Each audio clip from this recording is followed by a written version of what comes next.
24 ପାଇଁ ବିଜେପିର 60-70 formula. BJP କରିବ ସ୍କୁଟର ଯାତ୍ରା। ସ୍କୁଟର ଯାତ୍ରାରେ ସାମିଲ ହେବେ ମୁସଲିମ ଧର୍ମଗୁରୁ। ବିଜେପି ଆରମ୍ଭ କଲା ସଂଖ୍ୟାଲଘୁ ଫର୍ମୁଲା। 24 ନିର୍ବାଚନକୁ ଆଉ ଖୁବ୍ କମ୍ ସମୟ ବାକି ରହିଛି। ରାଜନୈତିକ ଦଳମାନେ ପ୍ରସ୍ତୁତିରେ ଲାଗି ପଡ଼ିଛନ୍ତି। ଏପଟେ ଚଳିତ ବର୍ଷ 9ଟି ରାଜ୍ୟରେ ହେବାକୁ ଥିବା ବିଧାନସଭା ନିର୍ବାଚନକୁ 2024ର ସେମିଫାଇନାଲ ବୋଲି କୁହାଯାଉଛି। ତେବେ ଏହାରି ଭିତରେ କେନ୍ଦ୍ରରେ 2 ଥର କ୍ଷମତାକୁ ଆସିଥିବା ଭାରତୀୟ ଜନତା ପାର୍ଟି ଏବେ ଅଳ୍ପ ସଂଖ୍ୟକ କାର୍ଡ ଖେଳିବାକୁ ଯାଉଛି।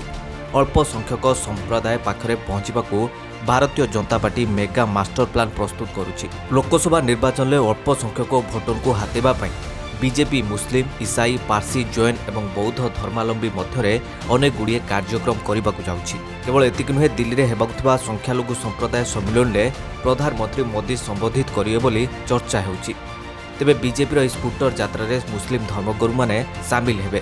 ତେବେ ବିଜେପି ସମସ୍ତ ଲୋକସଭା କ୍ଷେତ୍ରରେ 5000 ମୁସଲିମ ଓ ବାକି ସଂଖ୍ୟାଲଘୁ ସମୁଦାୟକୁ ଦଳରେ ଯୋଡ଼ିବ। ଏହା ବ୍ୟତୀତ ବିଜେପି ମୁସଲିମ ଧର୍ମଗୁରୁମାନଙ୍କୁ ଏକତ୍ରିତ କରି କେନ୍ଦ୍ର ସରକାର ଗରିବ କଲ୍ୟାଣ ଯୋଜନାର ପ୍ରଚାରକୁ ତୃଣମୂଳ ସ୍ତରରେ ପହଞ୍ଚାଇବ। ସମସ୍ତ ଲୋକସଭା ନିର୍ବାଚନ ମଣ୍ଡଳରେ ଆଉଟରିଚ୍ କାର୍ଯ୍ୟକ୍ରମ କରିବା ପରେ ବିଜେପି ସଂଖ୍ୟାଲଘୁଙ୍କୁ ନେଇ ସ୍ନେହ ସମ୍ମିଳନୀ ଆୟୋଜନ କରିବ।